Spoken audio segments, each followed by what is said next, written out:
Hi everyone, and welcome to my Desmos introduction video. So in this video we're going to be talking about how to get to Desmos, what it is, and some different things you can do with it.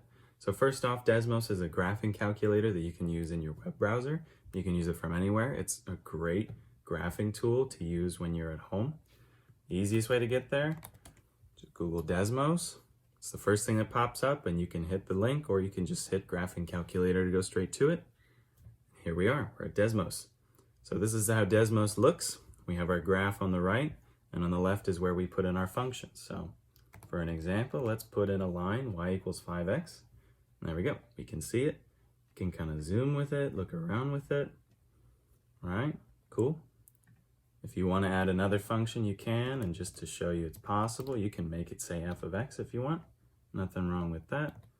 Let's do x squared plus 5. And there we have that graph. All right. So you can see, well, okay, maybe I only want to look at the blue one. Red one's in the way. Well, I can go over here where this red squiggle is, click on it, and it'll kind of hide it, right? That way you can kind of focus on just what you want. And if you want any special characters with Desmos, on this bottom left here, there's a show keypad option. Click it, and it'll bring up kind of a lot of things that will help you type math in this. So if you want squares or powers, you know, your absolute value, you have your greater thans, less thans, all that stuff. If you want specific functions, and this is a lot of specialized stuff, but you got your sine, cosine, all your trig functions here. They have a lot of stuff in stats. They have some distribution type things, and that's very specialized. And then some miscellaneous things like a derivative, an nth root, integral, stuff like that. Okay, so if you need any of that specialized stuff, they have quite a list of things, right? A couple other things that they have on here. If you want to change the window for some reason, on the top right here are graph settings. And I think the most useful thing in here for you is down here when you say x-axis, y-axis. So say you want to specifically look at something only between, you know, -2, or let's do -5 to 5 on the x-axis. I can type that in, and then I only want to look at the y-axis from 2 till 10, right?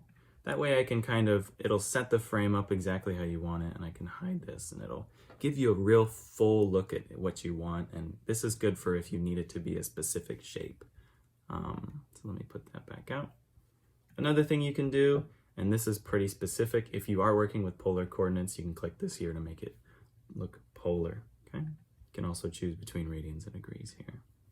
Okay, so that's the main part of Desmos that most people use a lot. You can graph a lot of things. One more thing I'll mention, if you have, let's say you have a function like this one here, I can put in a variable a and add a slider for it. So at this point, a is the coefficient of x squared, and let's say I want to look at it as it's 1. Well, let's say I want to pretend what it looks like when a is 2 or 3 or 4, and you can see what it looks like by changing it. And this is kind of one of the fun interactive parts of Desmos, where you can look around and play with things. And I can hit play and watch it go in a little loop. There's a few things you can do with these sliders, and they can be pretty useful for looking around at functions and stuff. The last thing I want to talk about in Desmos is this spot on the top left. It says open graph. But there's all these examples, and these examples I think are great. Most people don't use them much, but I think they're great to see different things in math, especially in graphs. So let's say we're looking at point slope form. Okay? So we can just hit open graph here. And so up here, they have point slope form typed out for you.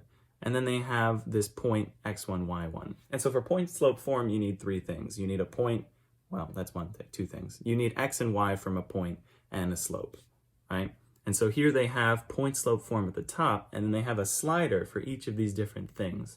And so they let you play around with what a line would look like if you change these things. So let's say I want x, my point, to go more left. Okay, well, you can see that shifts the whole thing left. And if I move my x bigger, it'll go to the right.